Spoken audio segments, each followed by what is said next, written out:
mundo moderno está dominado por la comunicación. ¿Qué es comunicarse? Es hablar, es leer, es escribir, es escuchar. Pero digo que el mundo moderno está dominado por la comunicación porque nuevos métodos audiovisuales han aparecido en el planeta y estos están teniendo día a día un mayor auge y un mayor beneficio, digamos, o están aportando un mayor beneficio en los medios educativos. Se considera o se consideraba ya hace muchos años que un estadounidense ocupaba el 70% de sus horas libres en comunicarse, es decir, leía, escuchaba, hablaba, escribía, es decir, que ocupaba en este sentido 10 a 11 horas de su vida, no solamente en una comunicación de tipo verbal, había o existía la otra comunicación, la de los gestos, que había sido incluso estudiada en personas que estaban en una, digamos, función cinematográfica, por medio de rayos infrarrojos, de estudios de, digamos, de tipo óptico, habían podido demostrar que durante la atención con la atención que se seguía una película, los gestos que el individuo hacían variaban de acuerdo a lo que estaban viviendo los protagonistas de la misma. Es decir, que iban ellos mismos siguiendo una recepción o un lenguaje preverbal, un lenguaje de los gestos de acuerdo a lo que estaban viendo. Los tipos de comunicación no son tan solamente estos que he nombrado, no son solamente leer, escribir, escuchar, hablar. Hay muchos más. Podríamos decir, pasando en una revista que también es somera, porque quedan otros tipos de comunicación fuera, que hay una comunicación denominada escrita, es como quien lee un libro, quien lee un diario, una comunicación que es la hablada, es decir, a través de la conversación, una conversación por los gestos. El individuo puede hacernos un saludo a través de una calle y el gesto de levantar la mano para saludarnos lo interpretamos como que es un saludo. Puede comunicarse uno con un grupo, es decir, como quien hablara al auditorio a través de un video o directamente una charla directamente cercana al grupo a quien se está instruyendo. Podría ser también una comunicación de masa, que es lo que hace un gobierno cuando quiere hacer entender al pueblo cómo tiene que cuidarse para no contraer una enfermedad como el cólera, por ejemplo, y entonces publica algún aviso dando las instrucciones pertinentes. Puede también haber una comunicación consigo mismo, es decir, aquella que hacemos los médicos mientras estamos escuchando al enfermo relatar sus padecimientos, estamos ordenando en nuestra mente la serie de síntomas y signos o todos los elementos que el paciente nos hace llegar para ir procesándolos. Hay una comunicación química. Si nosotros vamos a ver un enfermo y notamos olor urinoso, sabemos que está con incontinencia de esfínteres, que no está bien higienizado, tenemos ya una forma de ya establecer parte del diagnóstico viendo notando esa comunicación denominada química. El tacto puede ser otro tipo de comunicación, extender la mano, tocar la mano de un enfermo que está transpirada, que está fría, está denotando su estado de angustia, como podría ser a su vez una mano caliente y además transpirada, como podría ser en un hipertiroidismo. Es decir, que hay otra comunicación que ya no es la comunicación verbal, sino es la comunicación por el tacto la que nos está manifestando el trastorno que el enfermo puede presentar. Hay otra comunicación que puede ser por un símbolo visual. Nosotros nos detenemos frente a los semáforos en rojo y arrancamos nuevamente con nuestro coche cuando el semáforo está en verde, es decir que ya sabemos que ese símbolo, el de la luz roja, significa que tenemos que detenernos frente a ella. Hemos aprendido a través, por intermedio de la sociedad, que nos ha enseñado a esa comunicación no verbal, esa comunicación del símbolo, para poder después obrar en consecuencia. Un sonido también puede ser el método de comunicarnos. Oír la sirena de una ambulancia que con tanta profusión se escuchan en Buenos Aires, está indicando que tenemos que darle paso, tenemos que detenernos, tenemos que o pensamos incluso que va a una situación de emergencia. Es decir, que es una comunicación realizada solamente por el estridente sonido que produce la ambulancia. Podría ser también por una cultura material. Si nosotros estudiamos los templos de Asclepios de Epidauro, por ejemplo, en Tesalia, estamos proyectándonos hacia una cultura material del pasado, pero estamos estudiando algo, nos está comunicando algo que ha sucedido. Otro tipo de cultura es la cultura de la acción. Si nosotros tomamos un aspirador para aspirar a un enfermo que está con broncoespasmos, con secreciones, el enfermo ya, al tomar el aspirador en la mano, va a saber qué es lo que vamos a hacer. Al igual que si tomamos una jeringa hipodérmica para inyectarle. Es decir, que esa es una comunicación por los gestos, por la acción, mejor dicho, que uno está promoviendo o que el enfermo ya supone qué es lo que se va a hacer. Las imágenes también pueden ser otro método de comunicación, y el caso más que podemos mencionar es el caso del cinematógrafo. Y también existiría otra, que sería la comunicación por medio de las artes, en el caso, por ejemplo, de la expresión corporal como método de terapéutica, digamos, para enfermos psiquiátricos. Es decir, que estamos haciendo un gesto, una acción que es ya de tipo teatral, pero estamos manifestando también un tipo de comunicación. Es decir, que la comunicación en general persigue un objetivo. Ese objetivo en una época se había querido, o los psicólogos lo habían considerado, que perseguían fines informativos que iban a dirigirse directamente a la mente del receptor. Otros iban a ser métodos persuasivos que iban a dirigirse directamente a las emociones del receptor, y existía otro objetivo que era el entretenimiento. Este tipo de, digamos, de división en la actualidad está perimido, se considera que no está actualizado. No obstante, en la medicina nosotros podemos observar que nosotros como médicos cumplimos objetivos que son persuasivos, que es obvio que yo los comente, y otros objetivos que son de tipo informativo. Pero en todo esto nosotros podemos ir considerando que estamos siempre manipulando símbolos. En una época, en general, todos se empleaban para manipular más bien cosas, se trabajaba. En la actualidad se pueden manipular símbolos. Han aumentado el número de computadoras, han aumentado el número de videos, de casetes, es decir, que el símbolo está manejando a la sociedad actual, porque el individuo ha dejado de hacer cosas y a veces se comunica a través directamente de la simbología.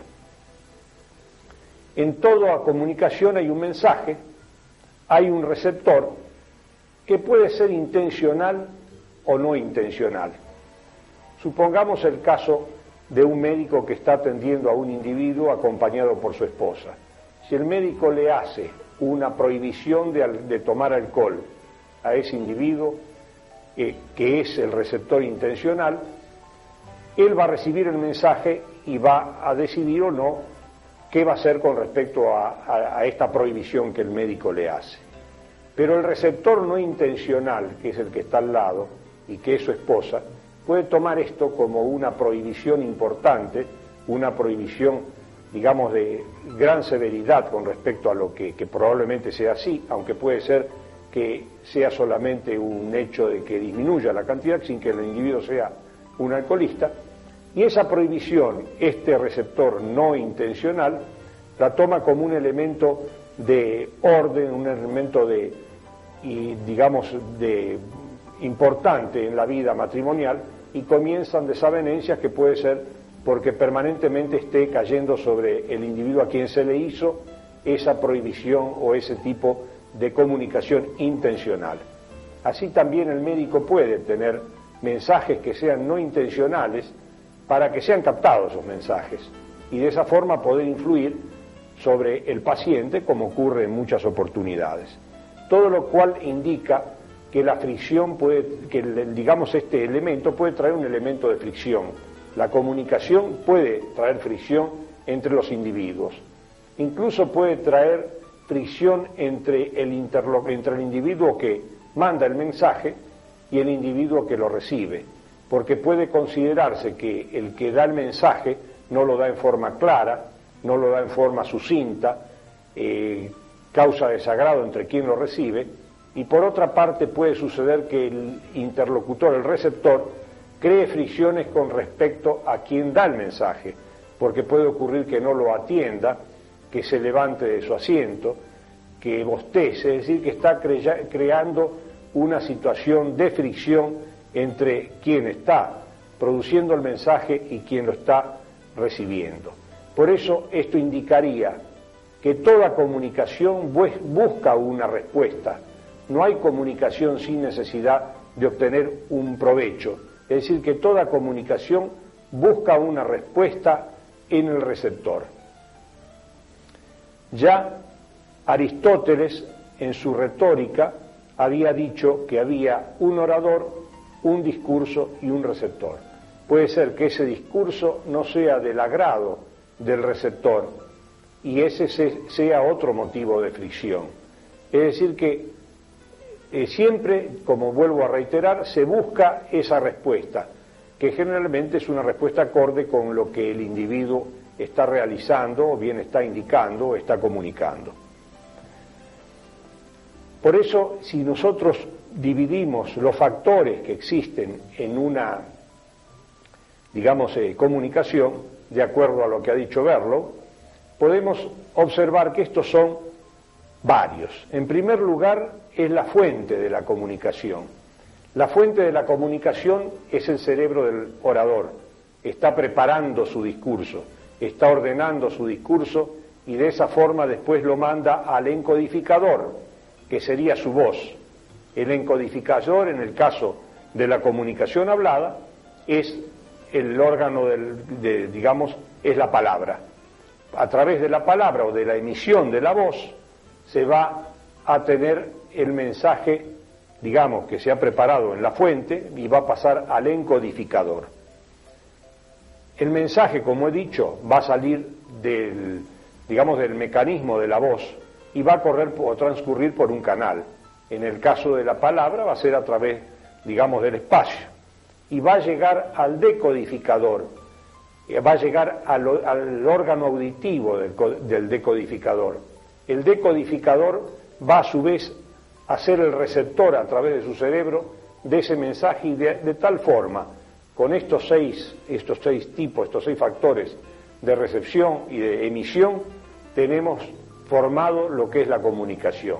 Es decir, una fuente de mensaje, un encodificador, que es la palabra o es, mejor dicho, la voz, un mensaje, el canal por donde transcurre en la comunicación, que en otro momento puede ser el sentido del tacto, como ya he dicho,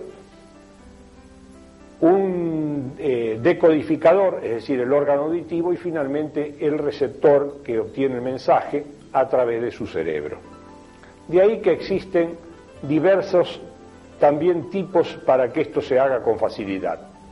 En primer lugar, podríamos hablar de las habilidades en la comunicación.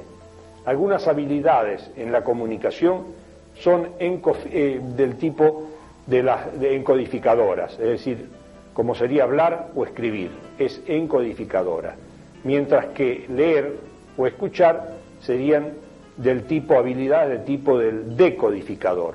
Y finalmente, además podríamos agregar, aunque podrían existir muchas más de acuerdo al tipo de comunicación, pero fundamentalmente como encodificadora podríamos decir hablar y escribir, y como decodificadora podríamos decir leer y escuchar, existiría una quinta que es sumamente importante, que es la reflexión. A través de esos dos elementos que se unen, como sería hablar y escuchar, es decir, encodificador y decodificador, existe un elemento más importante que estos dos, evidentemente, que es la reflexión, para que la comunicación logre su propósito. Las actitudes del encodificador pueden ser diversas. Unas pueden ser actitudes hacia sí mismo, es decir, el encodificador es tímido, no se anima a comenzar a hablar, o bien puede ser petulante, y hable con demasiada suficiencia, cosa que el decodificador lo llega a interpretar. Hay también diversas reacciones frente al tema. Si el tema es un tema expresado en palabras, digamos, de un lenguaje muy técnico y está dirigido a enfermos que no son médicos, es decir, donde tenemos el lenguaje por un lado científico o médico y por otro lado el lenguaje denominado coloquial o lenguaje vulgar, podríamos llegar a ver que existe un encodificador que habla en términos que no son accesibles para el decodificador. Y finalmente, con respecto al receptor, el individuo también puede tener un mensaje que esté expresado con faltas de dicción, que esté expresado con una mala predisposición a quien escucha, que no tenga el lenguaje apropiado, no tenga riqueza de lenguaje como para que el otro pueda escuchar. Es decir, que hay diversas actitudes frente al decodificador por parte del orador. El nivel de conocimiento también tiene importancia. Se discute permanentemente, por ejemplo, si para dar una clase con exactitud hay que ser un erudito en la materia y no conocer nada de pedagogía, o viceversa, que un pedagogo, conociendo el tema, puede dar una clase tan buena como la que podría dar un erudito.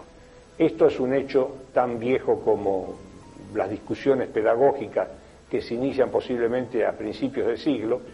No soy yo quien va a establecer la diferencia, pero es otra forma donde podríamos ver que el nivel de conocimiento puede fallar, incluso tener alguna relación con eso que decíamos, con la actitud que tiene el orador frente al receptor.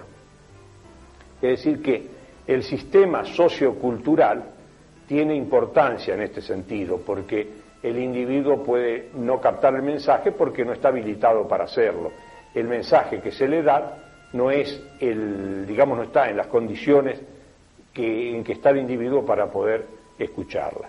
Siguiendo un esquema que podemos ver en el dibujo, que lo transcribe el transcripto del libro de Berlow, podemos ver hacia la izquierda lo que son los elementos que salen de la fuente, como habíamos dicho, las habilidades en la comunicación, las actitudes, el conocimiento, el sistema social y la cultura hacia donde se va.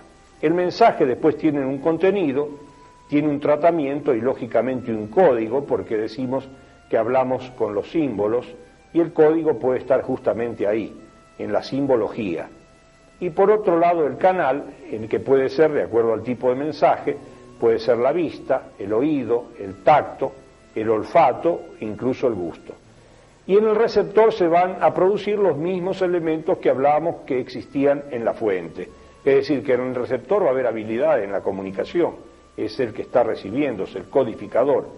Va a haber actitudes, un conocimiento de los temas, el sistema social y la cultura del mismo que puede influir en la posibilidad de recibir o no el mensaje. Con respecto al encodificador, hay un fenómeno también que es muy importante. Berlow también es el que lo ha, ideado, o ha ideado esta palabra, que es el fenómeno que él llama de feedback, que es la forma en que él obtiene su propio mensaje. Y así, por ejemplo, Berlow dice que los ingenieros designan la reentrada del sonido del que habla en un micrófono con el nombre de feedback. Si una fuente de comunicación decodifica el mensaje que encodifica, es decir, si dicho mensaje vuelve a ser colocado dentro de su sistema, eso es lo que se llama feedback. Pero existe una diferencia entre el significado dado a feedback por el ingeniero y entre el que le da el hombre dedicado a la comunicación. En ingeniería, feedback a menudo es una mala palabra, pues nombra un defecto, algo que los ingenieros tratan de evitar. En cambio, en la comunicación humana, la palabra feedback es muy buena, puesto que designa algo que cuando nos comunicamos perseguimos sin cesar. Es decir, que verificamos continuamente en nosotros mismos, decodificamos nuestros propios mensajes, para asegurarnos de que hemos encodificado lo que era nuestra intención.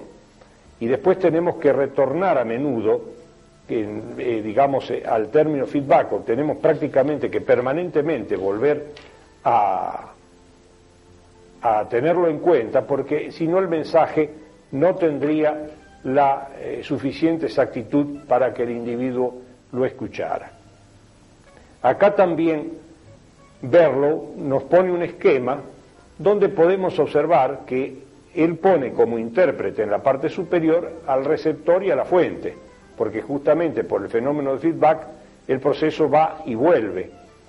Y como, digamos, datos importantes de ese significado está la aceptación del mensaje, su comprensión, la intención y el propósito de hacerlo. Y como encodificador selecciona la estructuración de la respuesta, es decir, tiene un código, un contenido y elige el tratamiento que le va a realizar. El codificador, mientras tanto, en ese mismo fenómeno feedback que estamos manifestando, tiene una sensación, una percepción del estímulo y presta atención. Es decir, que la respuesta vuelve a través de la consecuencia a ser el estímulo. Es decir, el mensaje aquí es doble, está procesado, está tratando de ser canalizado en la mejor forma por los individuos.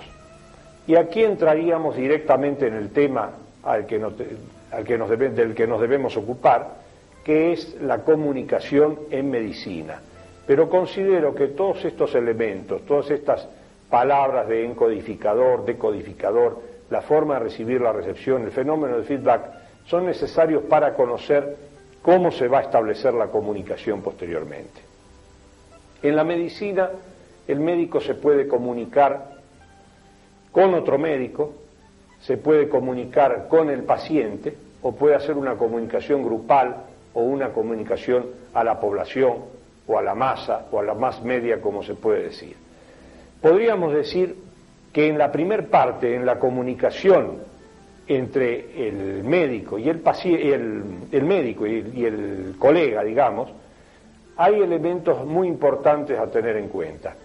En una sociedad docta de Estados Unidos, una de las primeras que aparece en Estados Unidos, había, digamos, una fórmula que se le pedía a todo aquel individuo que iba a entrar, es decir, todo nuevo socio tenía que responder a estas preguntas que eran más o menos las siguientes.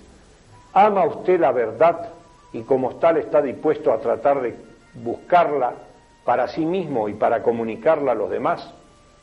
En este sencillo, digamos, en esta expresión, existen varios elementos importantes. En primer lugar, ¿ama usted la verdad? El hombre de ciencia tiene que amar la verdad, si no llegaría a ser el charlatán. Por otra parte dice ahí, buscarla sin cesar, para sí, es decir, para formarse dentro de esa verdad. Y además dice otro elemento que dice, para comunicarla a los demás. Eso yo creo que es el hecho de mayor desprendimiento que tiene el médico, que todo lo que conoce lo transmite a los demás. Así se ha podido cimentar la medicina, ladrillo tras ladrillo, gracias a la comunicación que un médico le hace a otro de sus hallazgos. En algunas oportunidades es lógico, si el médico está preparando un trabajo científico, lo mantiene en secreto porque quiere llegar a un éxito y lo va a comunicar en el momento en que éste ha terminado. Nunca lo va a hacer, digamos, antes, porque a veces teme que el procedimiento, el método pueda ser copiado, eso es muy lógico, y ahí está en búsqueda de la verdad. Pero cuando la verdad llega a buen fin, cuando obtiene un procedimiento curativo, un procedimiento quirúrgico, el médico es desprendido y es tal vez una de las profesiones donde uno no tiene digamos, el derecho exclusivo sobre el descubrimiento, sino que inmediatamente lo transmite a los demás. Esto tiene algunas, podríamos decir, elementos que no son así. Puede ser el caso de un laboratorio que descubre, a través de un médico, descubre un medicamento, lo patenta a su nombre para que los demás no lo comercien. Un descubrimiento que puede tener importancia bélica, el país mismo, el Estado, impide que se dé a conocer. Pero en general, el médico en ese sentido es sumamente libre, en el sentido de comunicar a todos los demás lo que él mismo ha descubierto. Así que podemos también considerar que se ha dicho que quien hace algo en busca de un provecho tiene un interés ajeno al acto mismo que realiza. Quien busca saber para poder, no busca en realidad el saber, sino el poder, y puesto en trance de elección, sacrificará el saber al poder. Es decir, que y vuelvo a insistir con lo mismo, el gran desprendimiento de la medicina es que siempre se comunica lo que se quiere saber, lo que se quiere dar a conocer o la verdad a que se ha arribado. Para eso están las publicaciones en la revista de medicina, están los libros, los ateneos, los congresos, los videocassettes, todos los elementos con que el médico todos los elementos que el médico tiene a su alcance para poder difundir los conocimientos, el fruto de sus investigaciones, sus propias experiencias, para que los demás no vuelvan a cometer el mismo error, por ejemplo, o tengan un elemento para poder salvar vidas. Es decir, que eso es parte importante de lo que es la vocación médica. En cuanto a la comunicación entre el médico y el paciente, caeríamos acá en un tema común, que ya lo hemos expuesto con bastante extensión, que es la relación médico-paciente. Es una relación de tipo pontificia, se establece un puente entre el problema que tiene el enfermo y el problema y el receptor, en este caso que va a ser el médico, a quien el enfermo va a confiar todos sus males. Y hay que considerar algo importante que dijo von Reckenberg con respecto a esto, y que él ha dicho lo siguiente: el médico que se ha dado cuenta del alcance de sus declaraciones, el médico que ha comprendido que la palabra puede herir con mayor facilidad y más solapadamente que el bisturí, y el médico que sabe que las últimas consecuencias de sus declaraciones son imprevisibles, emplea también la palabra con mayor cautela. Ha pasado ya la época en que la medicina era sobre todo un asunto retórico personal de los médicos. Las opiniones infundadas, las pretensiones de autoridad y el afán de prestigio personal eran atributos del médico en la época de Molière. Hoy en día son rasgos indignos de nuestra profesión.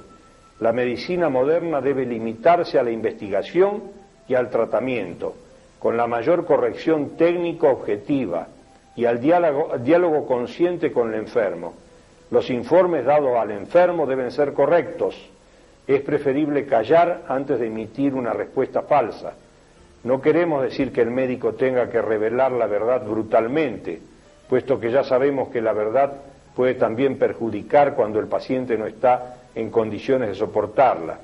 Por tanto, el médico de hoy no solo debería pesar muy bien sus palabras, sino que antes de hablar al paciente tendría que considerar siempre, primero, si sus palabras serán útiles al enfermo; segundo, si son absolutamente ciertas; tercero, si es necesario pronunciarlas; y cuarto, si son del todo desinteresadas.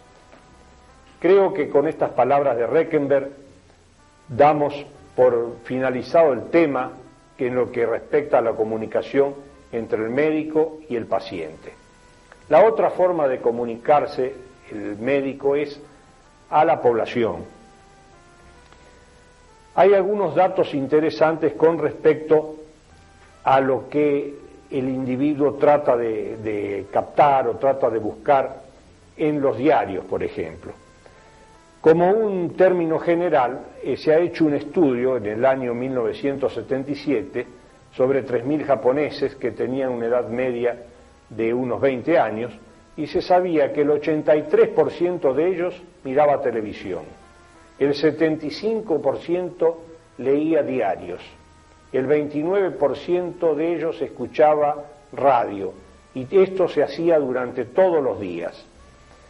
Por ese motivo, después se amplía un poco este estudio y se hace un estudio sobre 1.700.000 japoneses para observar cuáles eran los elementos que más le interesaban en la lectura de los diarios y otras,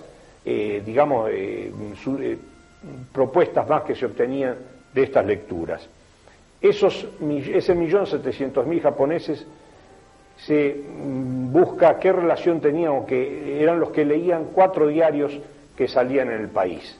3 que eran de, digamos, difusión general y otro que era de una difusión local. Los 3 de difusión general eran el Asahi, el Yomiuri, el Mainichi y el Chunichi, que era el último, el de digamos, dispersión local. Estos diarios, según un estudio que hizo Yamazaki y colaboradores, publicaban permanentemente entre 500 y 600 artículos sobre medicina por año. Es decir, que ellos calculaban que cualquiera de esos diarios diariamente sacaba alrededor de 2 artículos referidos a la medicina. El 25% de estos artículos se referían a una enfermedad puntualmente, un 12% a medicina preventiva, un 12% a problemas de la puericultura y un 10% a problemas, digamos, de índole general, de procedimientos que se realizaban en la medicina. Si observamos el primer gráfico de los que hace del trabajo de Yamazaki, podemos observar que él pregunta, o hace esta pregunta, ¿de dónde se obtiene la información médica? Y el 67% de las personas contaba que lo obtenía de los diarios, el 55% de la televisión, casi un 50%, el 49,1%, lo obtenía de los mismos médicos, un 22,8% obtenía la información de los amigos, el 22% de las revistas, el 18% de las familias, un 16% leyendo libros. La radio informaba sobre medicina en un 10%, y los centros sanitarios, que son de orden, digamos, estatal, informaban en un 7,6%. Acá podemos ver la gran importancia que tienen los medios de comunicación para la información sobre medicina, es decir, la divulgación de la medicina. En el siguiente gráfico se preguntaba, en el trabajo de Yamazaki, si lee artículos de medicina. El 38,1%, que es en la parte superior del círculo, leía siempre. En la parte inferior, que era el 54,8%, leía en forma ocasional. Solamente el 6,4% no leía ningún artículo sobre medicina. En el gráfico siguiente está discriminado de acuerdo al grupo de edad el interés por los artículos de medicina. Entonces la pregunta acá es, ¿qué interés existía sobre los artículos médicos según el grupo de edad? En el 100% ya hemos visto, 38% que leía siempre y un 54,8% que no leía nunca. Los que tenían menos de 19 años leían solamente en un porcentaje reducido, en el 8,6% diariamente, pero ocasionalmente el 62% leía. Pero acá sí, casi el 30% de estos jóvenes no leía nunca un aspecto médico, porque realmente a esa edad no le interesaban. Para no leer todo el gráfico, podemos ver muy similares datos entre los 30 y 49 años y más de los 50 años. Así vemos que después de esa edad, casi el 42-44% de las personas leían diariamente artículos de medicina, mientras que entre el 46 y el 52 y el 46% lo hacían en forma ocasional. Cuando aumentaba la edad, comenzaba nuevamente el desinterés. Y ustedes pueden ver que acá, en la parte inferior del gráfico, en un 9,1%, los que tenían más de 50 años ya se desinteresaban totalmente de la lectura de los diarios con respecto a los artículos de medicina. Cuando se le preguntaba, como se ve en el gráfico que sigue, qué tipos de artículos médicos lee, más del 40% leía de control sanitario, un poco menos del 40% de enfermedades individuales. Y en forma, digamos, disminuyendo de forma directa, tenemos que sobre consultas de salud leía un poco menos, luego diagnóstico precoz, de miscelánea, de puericultura un 15%, sobre infecciones, poluciones, etcétera, etcétera. Es decir, que los artículos de medicina concitaban el interés de la población.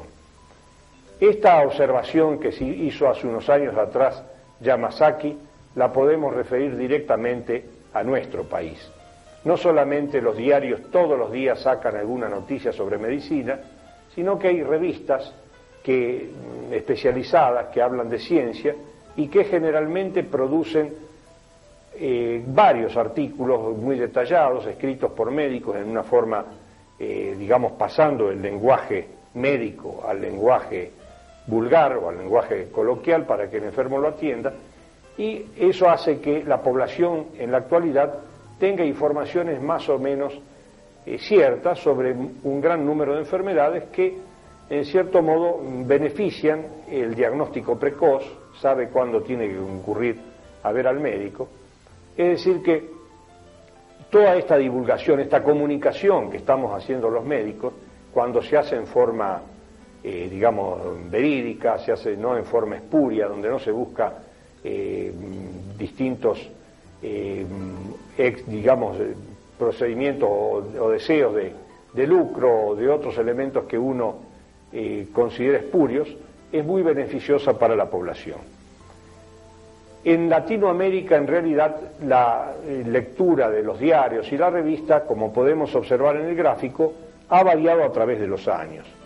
Por ejemplo, entre el año 60 y el año 79, podemos observar que América Latina aumenta muy poco el número, digamos, de tirada de periódicos. Por ejemplo, vemos que está en la parte inferior punteado lo que es América Latina, que en el año 60 tiene un tiraje con respecto al mundo, a la totalidad del mundo, de 4,9%, mientras que en 10 años después aumenta 7,5%, mientras que en Europa, como podemos ver en la parte izquierda del círculo, ellos casi tienen el tiraje, ocupan casi todo el tiraje de la mitad del tiraje del mundo entero, que se mantiene casi constante entre 49 y 51%, es decir, que tiene una información mayor. Con respecto a los libros, como se puede ver en el gráfico siguiente, y yo los hago notar o los paso con objeto de ver que se vea la forma en que el individuo tiene información. Con respecto a los libros también, América Latina, desgraciadamente, entre esa década, y posiblemente haya eso persistido, declinó en la cantidad de libros que se leían, o que se editaban, mejor dicho. Es probable que se lean en un número extraordinariamente menor, pero que se editaban habían bajado de 5,1% de todo el mundo a 4,9% del mundo entero. Podemos ver en detalle acá que Europa en general disminuye su cantidad de libros editados del 72% al 56,5%, y esa cifra o esa parte la absorbe indudablemente América del Norte, que en los años 60 editaban una cantidad de libros similares a los de América Latina, y después aumenta del 5,4% al 16,6%, absorbiendo en parte esa disminución de la edición de libros que hacía Europa. Si vemos en el gráfico siguiente, ya discriminado en 3 décadas, en el año 55, en el año 65 y en el año 75, América Latina aumenta el número de libros publicados. Claro que en la proporción que lo hace es superado netamente por Europa y Estados Unidos, por eso que la proporción se mantiene. Pero así como aumenta su población, mientras que en el año 55 tiene 11.000 títulos publicados, en el año 65 llega a 19.000 y en el año 75 a 29.000, mientras que América del Norte pasa de 14.000 a 92.000. Es decir, que con el incremento de la población, América del Sur aumenta su número de libros, pero no lo hace en la misma proporción que lo hace América del Norte, que llega a cifras mucho más superiores. De ahí que este es uno de los elementos importantes, la comunicación, tanto verbal, en este caso, como visual, probable que sea en la misma proporción, es más escasa en los países de América del Sur. es un hecho que nos tiene que llamar la atención, porque así tenemos una población menos informada, eso redunda también en la menor cantidad de libros en la información que reciben los médicos. Es decir, que en la era de las comunicaciones, América del Sur, y especialmente nuestro país, no puede quedar alejado de lo que es esta evolución. La cantidad de títulos que se están editando es escasa, y eso va siempre en detrimento de la formación cultural de un país que tanta importancia tiene para el desarrollo en todo sentido, incluso económico, del mismo.